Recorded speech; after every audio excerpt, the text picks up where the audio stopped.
성탄의 기적은 이렇게 시작되었습니다 라는 제목으로 하나님 말씀 함께 나누도록 하겠습니다. 오늘 대림절 세 번째 주일을 맞이한 주일로서 여러분, 대림절은 주님의 오심을 기다리는 절기라고 계속해서 말씀드렸습니다. 이 절기를 우리 교회와 성도들이 더 잘 지켜야 하는 이유 역시 우리가 잘 알고 있는데요, 지난주 말씀드렸던 대림로 248, 대림로 248이 우리 교회 주소인데, 대림로 248의 새로운 영적 의미는 이렇습니다. 같이 읽겠습니다. 시작. 하나님과 사람이 만나 온 세상을 향해 새로운 시작을 여는 길. 이게 대림로 248의 영적 의미라고 말씀드렸는데, 하나님과 사람, 하나님과 교회, 하나님과 내가 만나 온 열방을 향해 새로운 시작을 열었던 한 사람이 오늘 등장하는 마리아입니다. 바로 그 마리아로부터 성탄의 기적은 시작되었고, 오늘 우리에게도 하나님은 그 성탄의 기적을 허락하시고 있다는 사실입니다. 종교개혁자 마르틴 루터는 성탄에 세 가지 놀라운 사실이 있다고 했습니다. 첫째는 하나님이 사람이 되신 일이다. 그리고 두 번째는 처녀가 아들을 낳은 일이다. 그리고 세 번째는 마리아가 그것을 믿음으로 받아들인 것이다 라고 하며 성탄의 세 가지 놀라운 사실에 대해 언급한 바 있습니다. 이것이 우리가 흔히 말하는 가톨릭이나 천주교처럼 마리아를 신성시하거나 마리아를 어떤 성인의 반열에 올리는 어떤 특별한 존재로 삼아서는 안 되겠지만, 그러나 이 성탄의 절기를 맞이하여 다시 한번 마리아의 믿음과 순종을 우리가 기억하고 본받을 필요는 있다는 사실입니다. 왜냐하면 이 위대한 성탄은 마리아의 말씀 앞에서의 반응으로 시작되었기 때문입니다. 사실 이 성탄은 아주 오래전부터 하나님의 구원 계획에 포함되어 있었습니다. 구약시대 선지자들을 통하여 예언한 바 있죠. 예수님이 탄생하시기 700년 전에 이사야 선지자를 통하여 메시아가 이 땅에 오실 것이라는 것을 예언하였고, 그리고 동시대에 활약했던 미가 선지자를 통해서도 우리에게 한 메시아가 오실 것이다 라고 예언한 바 있습니다. 우리가 외우진 못하지만 잘 알고 익히 들었던 말씀, 미가서 5장 2절 말씀을 같이 한번 읽어보도록 하겠습니다. 베들레헴 에브라다야, 너는 유다 족속 중에 작을지라도 이스라엘을 다스릴 자가 내게서 내게로 나올 것이라. 그의 근본은 상고의 영원에 있느니라. 아멘. 많은 선지자를 통하여 이 땅에 예수님께서 오실 것을 예언했습니다. 이제 남은 일은 그동안 하나님께서 약속하신 메시아가, 그 메시아의 예언이 이루어지는 일이었습니다. 오늘 말씀은 그 하나님의 위대한 사건이 어떻게 우리 가운데 시작되고 이루어졌는지를 소개하는 말씀입니다. 그런데 하나님은 이 놀라운 일을 행하심에 있어서 하나님 홀로 단독적으로 그 일을 행하신 게 아니라는 거예요. 그 일을 이루기 위한 상황들을 만들어 가셨고, 그리고 그에 합당한 한 사람을 불러내셨습니다. 그 중에 많은 사람들이 있지만 가장 중요한 역할을 했던 사람은 바로 마리아라는 사실을 우리는 부인할 수가 없는 거예요. 이 마리아는 사실 가난한 나사렛의 보통의 여인이었습니다. 누구도 주목하지 않았습니다. 누구도 그녀를 부러워한 바 없습니다. 그러나 마리아의 믿음은 하나님이 인정하시는 믿음이었다는 거예요. 그런 마리아를 하나님은 주목하셨고, 마리아를 통해 성탄은 시작되었습니다. 오늘 제가 설교를 진행함에 있어서 여러분, 이 주제, 소주제를 제가 자막으로 띄워드릴 텐데, 제가 읽을 때도 있고 읽지 않고 넘어갈 때도 있지만 여러분 마음 가운데 또 기억 속에 잘 새겨주시길 바랍니다. 첫 번째, 말씀 앞에 멈춰선 마리아, 분주함을 이기는 머무름이라는 주제의 말씀이 이제 시작됩니다. 어느 날 천사 가브리엘이 마리아에게 나타내 이렇게 안부를 묻습니다. 은혜를 받은 자여 평안할지어다. 여러분에게 오늘도 우리 주님은 말씀하십니다. 은혜를 받은 자여 평안할지어다. 아멘. 네. 근데 이게 자주 연락하던 사람이 이런 얘기하면 그래 의뢰이 인사하는구나 라고 생각할 텐데, 잘 마주치지 않는 사람, 거의 연락이 뜸했던 사람이 어느 날 갑자기 전화하면서 잘 지내지? 평안하지? 전화로 여러분의 안부를 묻는다면 여러분 어떠시겠습니까? 얘가 왜 갑자기 전화를 했지? 돈 꺼달라고 말하려고 그러나 갑자기 불안한 거예요. 마리아도 비슷했습니다. 천사가 갑자기 찾아오는 거예요. 그러면서 안부를 묻는 거예요. 그러면 뒤에 뭔가 있다는 얘기거든요. 네. 제가 연말에 목양실로 찾아오거나 목사님 제가 잠깐 뵈도 되겠습니까? 저 만나 시간이 있습니까? 이렇게 말하는 분이 제일 무서워요. 네, 제일 무서워. 그리고 반대로 성도들도 제가 오늘도 한번 잠깐 보시겠습니까? 그러면 두려워해요. 목양실이 지옥도 아닌데 되게 두려워해요. 그러니까 이게 시즌이 있는 거예요. 이게 뭔가 뭔가 뒤에 뭔가 있으니까, 그렇죠? 두려워합니다. 이 천사를 만난 마리아가 너무 두려웠습니다. 떨렸습니다. 그래서 29절에 이렇게 반응을 합니다. 처녀가 그 말을 듣고 놀라 이런 인사가 어찌함인가 생각하매. 그렇죠? 왜 나에게 이런 인사를 했지? 왜 천사가 갑자기 나를 찾아왔지? 놀란 마음을 가다듬고, 그러나 마리아의 반응이 여기서 중요한데요. 단지 놀란 것만이 아닙니다. 여기서 생각하매라는 단어, 이 단어가 참 중요한데, 이 생각하다라는 단어는 디아로기조마이라는 말인데, 이런 원어는 기억하지 못하셔도 되지만 여러 가지 생각을 서로 대조하며 깊이 숙고한다는 뜻이에요. 그러니까 단순히 왜 왔지? 왜 나에게 안부를 묻지? 이 정도가 아니고 그 이야기를 듣고 깊이 여러 가지 생각들을 종합하여 묵상했다, 생각해봤다, 고민해봤다라는 이야기입니다. 이게 왜 중요하냐면 말씀을 받은 후에 마리아는 자신의 상황, 여러 가지 상황을 뒤로 하고 그 말씀 앞에 반응했다는 거예요. 사실 마리아는 지금 매우 중요한 일을 앞둔 여인입니다. 마음 가운데 여러 가지 분주한 일이 그녀에게 있었습니다. 성경은 그녀의 형편을 약혼한 여인이라고 성경은 표현하고 있습니다. 여러분, 약혼, 유대인의 결혼은 두 번의 과정을 거치게 됩니다. 약혼과 정혼입니다. 우리 윗세대 어르신들을, 형님, 누님들도 이 두 번의 과정을 거쳐서 정식 부부가 된 분들도 있습니다. 약혼하신 분 손 한번 들어보세요. 약혼. 약혼만 하고 결혼 안 한 분 없죠? 약혼하고 결혼해요. 유대인도 비슷했습니다. 그러니까 약혼을 하고 별 문제 없으면 1년 뒤에 정혼을 하는데, 이 약혼은 그냥 약속만이 아니고 법적 효력을 갖는 거예요. 이제 정식 부부다라는 법적 효력을 갖게 됩니다. 이게 약혼이에요. 그런데 실제로 동거하지는 않습니다. 각자 부모님 집에 살다가 이렇게 결혼 준비 잘 하고 혼인 예식 준비한 후에 1년 뒤에 이제 결혼식 혼인 예식을 가나 혼인 잔치에서 했던 것처럼 올린 후에 정식적으로 부부가 되는 겁니다. 그 기간이 대략 1년 남짓이에요. 그러니까 여러분 결혼도 준비도 해보셨고 준비도 시켜보신 분들이 많을 겁니다. 결혼 준비 어떻습니까? 매우 한가하죠? 돈만 있으면 되는 거 아닙니까? 라고 얘기하는 분은 아무도 없어요. 너무 분주해요. 마음이 바쁩니다. 이 결혼을 준비하는 당사자도 바쁘고 결혼을 시켜야 되는 부모님은 더 바쁘고 많이 바빠요.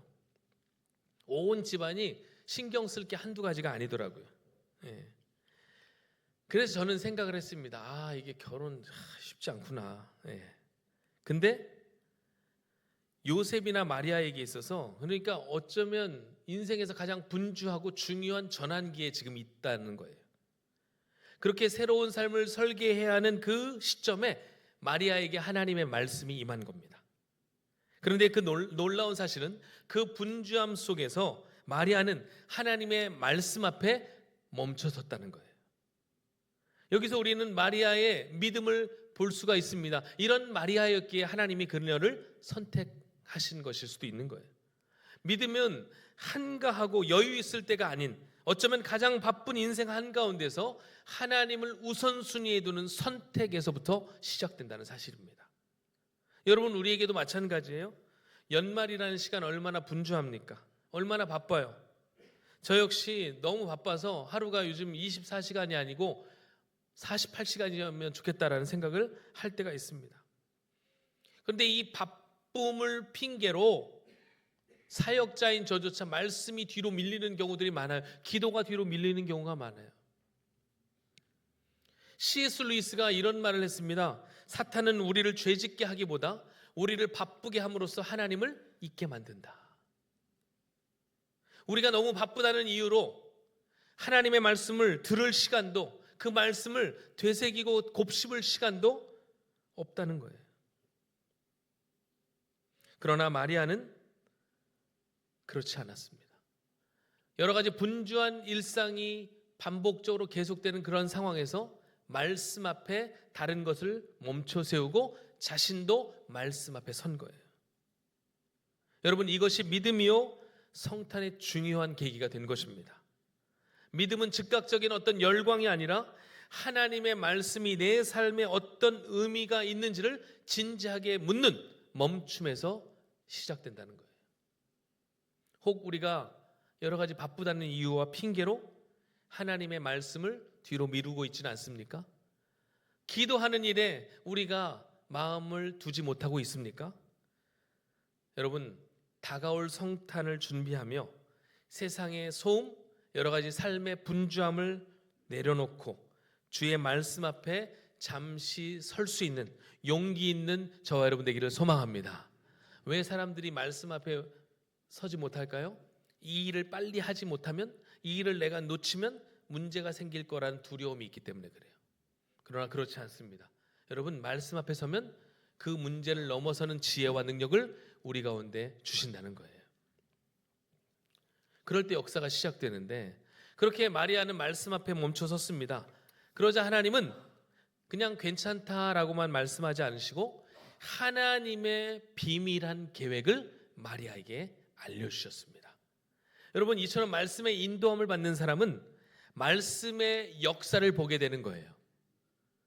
여러분, 하나님의 그 어전, 하나님의 그 나라에서 이루어지는 비밀스러운 일을 우리가 어떻게 알 수 있습니까? 여러분, 왜 우리가 기도할까요?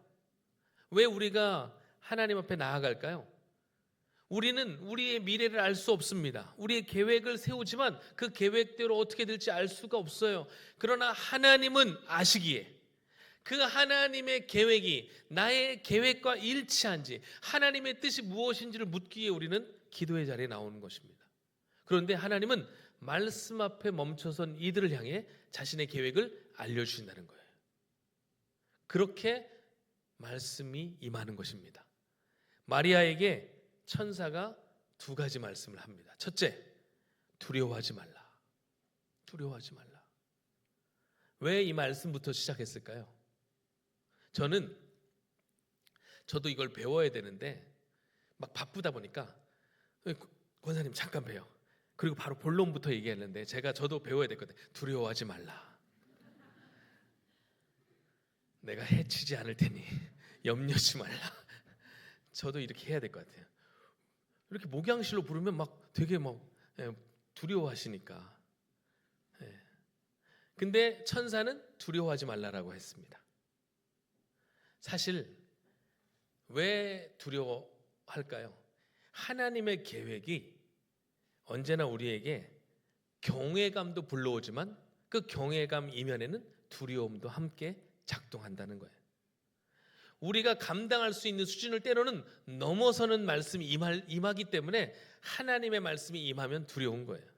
내 수준을 뛰어넘는, 내 기대를 한참 넘어서는, 그러니까 하나님의 뜻이 이 땅 가운데, 우리의 삶 가운데 드러나면 드러날수록 기대도 있고 소망도 있지만 한편으로는 또 두렵습니다. 내년에는 또 어떻게 하시려고 하나, 그죠? 지금도 바쁘고 벅찬데 내가 그 일까지 과연 할 수 있을까? 그런 생각이 드는 게 당연합니다. 그래서 하나님은 어떠한 사명을 부여하시기 전에 그 두려움을 먼저 다루시길 원하셨던 거예요. 두렵니?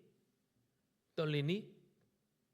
이 말은 무슨 말이냐면 네가 아닌 내가 그 일을 감당하마라는 얘기예요. 단순히 우리처럼 위로의 얘기가 아니고 두려워하지 말라. 그리고 항상 함께 하시는 말씀이 뭐예요? 내가 너와 함께 함이니라. 염려하지 마라. 무서워하지 마라. 내가 너의 하나님이 됨이라. 그냥 너는 믿고 따라오기만 하면 된다. 하나님은 마리아에게, 그리고 오늘 저와 여러분에게 동일하게 말씀하십니다. 두려워하지 마십시오. 하나님이 그 일을 감당하실 것입니다.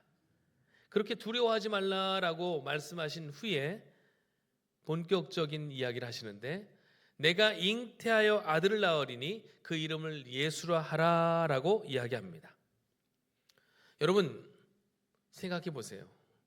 이 한마디로 마리아의 일상은 완전히 바뀌게 됩니다. 더 이상 어제와 같을 수 없습니다. 결혼을 앞둔 약혼한 처녀가 아들을 낳을 거라니요.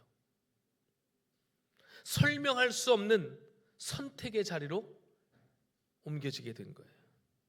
분명 축복은 맞지만 이것은 그녀의 인생을 송두리째 흔드는 말씀이었습니다. 그러나 하나님은 여기서 멈추지 않으십니다. 그 아이가 누구인지를 말씀하시는 거예요. 네가 낳을 그 아들은 큰 자가 되고 지극히 높으신 이의 아들이라 일컬어질 것이며 주 하나님께서 그에게 다윗의 왕위를 주시니 그 나라가 무궁하리라. 그 아들은 한 여인의 아들이지만 동시에 세상을 구원할 왕으로 오신다는 거예요. 그러니까 마리아는 단순히 아이를 낳을 것이라고 하는 제안을 받은 것이 아니라 하나님의 구원 역사 안으로 초대받은 것입니다. 너무 놀라운 말씀, 감당하기 힘든 말씀이 선포된 거예요. 도무지 인간적으로는 납득도 되지 않고 도무지 이해할 수 없는 그 말씀이, 그 일이 지금 마리아에게 펼쳐지고 있는 거예요. 우리도 이 정도는 아니지만 때로 하나님께서 우리에게 이런 말씀을 하실 때가 있어요. 지금 저에게요? 제가 이 일을 한다고요? 지금까지의 삶을 완전히 뒤바꿀, 지금까지의 흐름을 완전히 뒤엎을 새로운 계획을 우리에게 말씀하실 때가 있다는 거예요. 우리의 계획에 살짝 어떤 것들을 가미하는 정도가 아니라 인생의 방향을 바꾸는 말씀. 그 말씀을 듣는 순간 이전의 삶으로는 다시는 돌아갈 수 없는 그런 말씀들이 우리에게 들려지는 때가 있다는 거예요. 그럴 때 여러분, 그럴 때 하나님의 역사를 기대하신다면 그럴 때 말씀 앞에서의 반응이 중요합니다. 이때 마리아가 물어요. 당연하죠. 나는 남자를 알지 못하니 어찌 그 일이 있을 수 있습니까?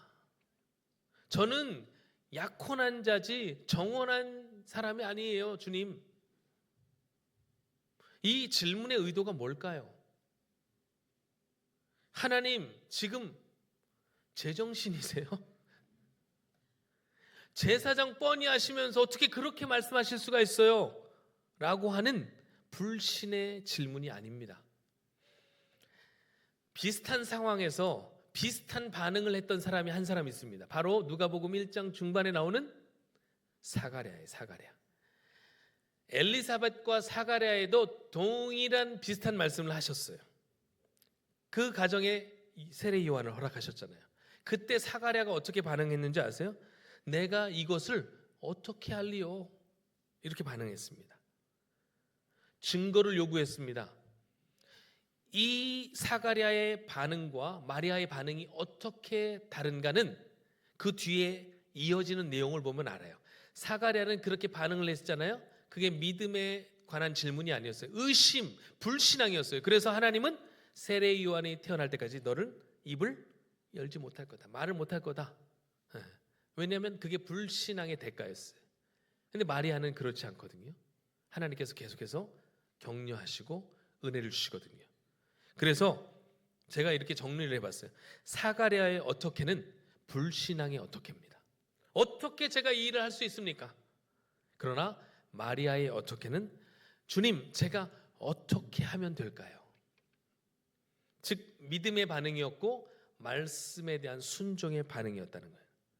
마리아는 이렇게 묻는 거예요. 주님, 그 말씀이 실제 나에게 이루어진다면 저는 앞으로 이 길을 어떻게 걸어갈 수 있겠습니까? 여러분, 아이들에게 방학 숙제를 하고 특히 옛날에는 만들기가 많았어요. 저는 그 만드는 걸 정말 싫어해가지고, 근데 꼭 만들 때 그런 거 그 5학년 때 같은 거 보면 실과 시간에 그 실내화 주머니를 왜 남자아이들한테 만들라고 하는지 난 도무지 이해가 안 됐어요. 사면 되지. 그래서 반하지를 못하나 봐요, 제가. 그것도 배우긴 배워야 돼. 근데 어쨌든 그런 게 너무 싫었는데 이제 학교 갈 때쯤 되면 어쨌든 만들어 가야 되잖아요. 예전에는 안 만들어 가면 이제 방학 숙제 안 한 애들은 영광스럽게 뒤에 벽 보고 다 서 있어야 됩니다. 이렇게 쭉 그런 수모를 겪지 않기 위해서 어떻게 만들어 가야 돼요. 그때 엄마 이거 어떻게 해?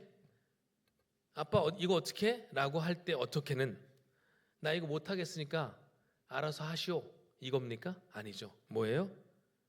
엄마 아빠 나와 함께 해, 같이 해줘, 이런 의미거든요. 그러니까 못하겠으니까 내가 포기하겠다는 게 아니고 함께 해달라는 어떻게인 거예요. 마리아의 어떻게는 그 어떻게입니다. 하나님, 내 힘으로는 감당할 수 없습니다. 어떻게 하면 좋을까요? 여러분, 우리 하나님은 좋으신 아버지이심을 믿습니다. 너무너무 좋으신 하나님이에요. 그 하나님이, 그 자녀들의 형편을 다 아신 하나님이 독단적으로 마음대로 밀어붙이고, 물론 때로는 거역하는 자들에게는 그렇게 할 수 있지만 은혜를 사모하는 자들은 하나님이 그 일들을 행할 수 있도록 또 다 만들어 가시는 거예요. 만약에 혹 내가 이해되지 않는 일이 있다 한다면 하나님 앞에 서서 정직하게 물어보십시오. 안 합니다, 못합니다가 아닌 주님, 이 말씀이 내게 이루어진다면 내가 어떻게 하면 주의 길을 걸어갈 수 있겠습니까? 이 질문이, 순종을 위한 물음이 저와 여러분에게도 있기를 소망합니다. 이것이 하나님의 일들을 이루어가는 열쇠가 되는 거예요. 그때 천사가 여러분 대답합니다. 35절 말씀에 이렇게 되어 있습니다. 제가 쉽게 번역을 하면 성령께서 내게 임하실 것이며 지극히 높으신 분의 능력이 너를 감싸주실 것이다.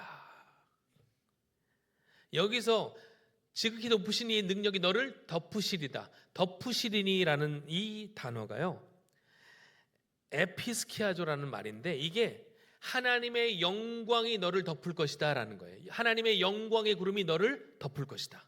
이 단어는요 아무 때나 사용되지 않고 언제 사용되냐면 출애굽기 40장에 성막이 완성될 때 여호와의 영광의 구름이 성막을 덮을 때 사용되었고요, 솔로몬의 성전이 완공되고 솔로몬의 성전에서 예배가 드려질 때 하나님의 영광이 솔로몬의 성전에 가득했다라고 할 때 사용되었고요, 그리고 신약 성경에서는 변화산에서 변화된 주님, 그 영광스러운 주님을 보고 제자들에게 그 영광이 임했다라고 할 때 이 단어가 사용됐어요. 그러니까 이 단어는 어떠한 것입니까? 사람은 너는 할 수 없지만 나의 능력으로 할 수 있다는 거예요.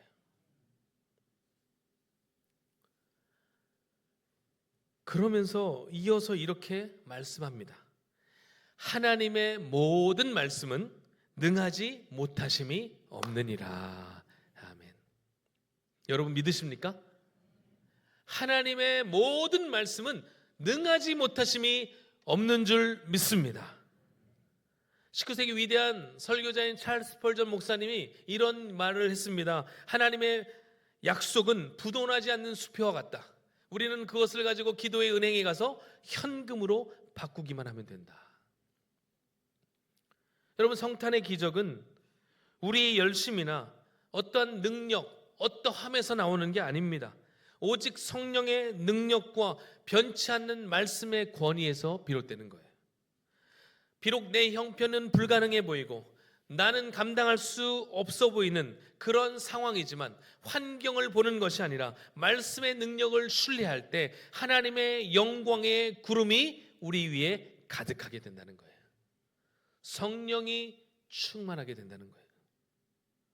그렇게 말씀이 선포되는 순간 하나님의 일은 이미 시작된 줄 믿고 믿음으로 결단하고 나아가는 우리 모두가 되기를 소망합니다. 이제 마지막 결론부로 나아가고 있습니다. 마침내 그 말씀을 듣고 마리아가 결단하고 고백하는 내용이에요. 38절 말씀을 우리 같이 읽겠습니다. 시작. 마리아가 이르되 주의 여종이오니 말씀대로 내게 이루어지이다 하매 천사가 떠나가니라. 아멘. 여기서 주의 여종이오니 한번 따라해볼게요. 주의 여종이오니. 남자들은 남종이오니로 바꿔서 시작. 주의 남종이오니. 그 다음에 중요한 게 뭐예요? 말씀대로 내게 이루어지다. 아멘. 이게 한 단어로 아멘입니다. 말씀대로 내게 이루어지이다. 아멘. 이게 아멘이에요. 아멘의 신앙이에요. 하나님의 전능하신 능력의 말씀을 통해 그 말씀이 우리에게 찾아올 때 아멘, 아멘으로 받아들이면 마리아에게서 일어난 놀라운 이 기적이 우리에게도 동일하게 역사하고 나타난다는 거예요. 그것이 질병이든 우리를 가로막고 있는 어떤 문제이든 아니면 우리의 연약함이든 간에 하나님의 말씀에 아멘, 아멘으로 응답하는 자들에게 하나님의 놀라운 은혜의 역사가 나타나게 될 줄 믿습니다. 여러분, 아멘은 이처럼 놀라운 거예요. 그냥 일반적으로 아멘, 아멘, 아우 좋아요, 좋아요, 이게 아니에요. 아멘은 내게 그렇게 될 줄 믿습니다. 내게 하나님의 능력이 나타나게 될 줄 믿습니다. 이 마리아의 아멘은 단순한 어떤 종교적 예식으로 비롯된 것이 아니고 강요된 대답도 아니었습니다. 사실은 당시 정혼을 앞둔 약혼한 여인이 아이를 갖는다?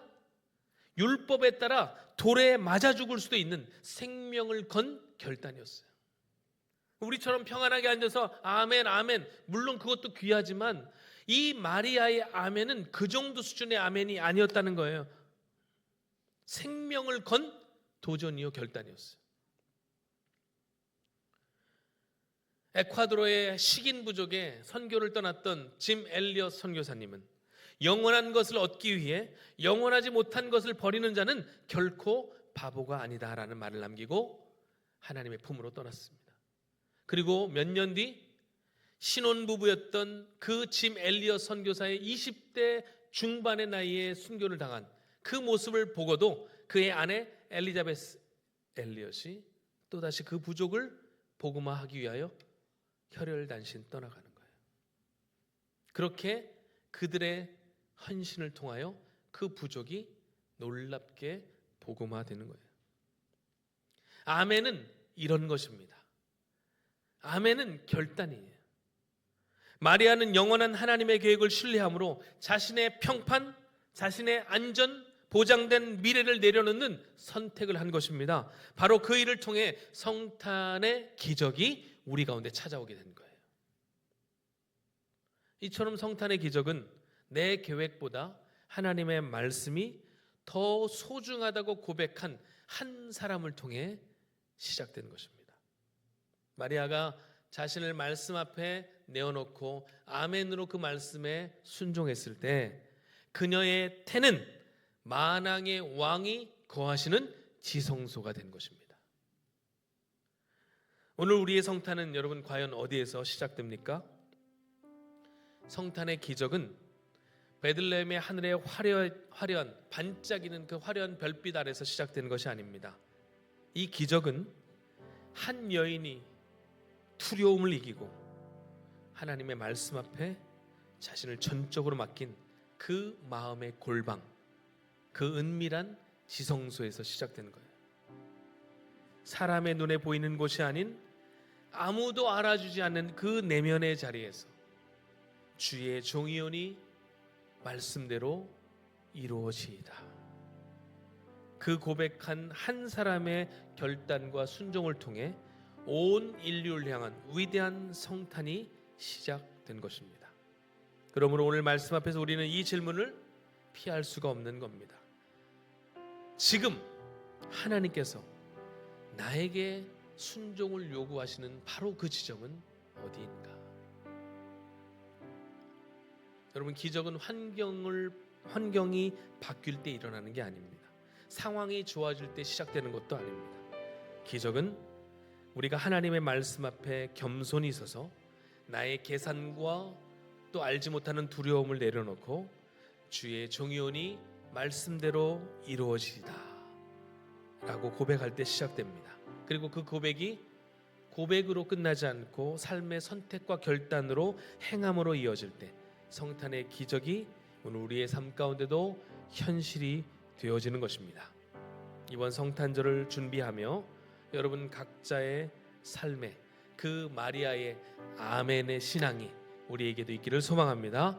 그럴 때 놀라운 하나님의 역사가 여러분의 삶에 잉태되고 그 놀라운 때 하나님의 일을 보게 될 줄 믿습니다. 그런 모든 성도들 되시기를 예수 그리스도의 이름으로 축복합니다. 아멘. 우리 함께 찬양하고 나아가겠습니다. 말씀 앞에서 함께 찬양합니다.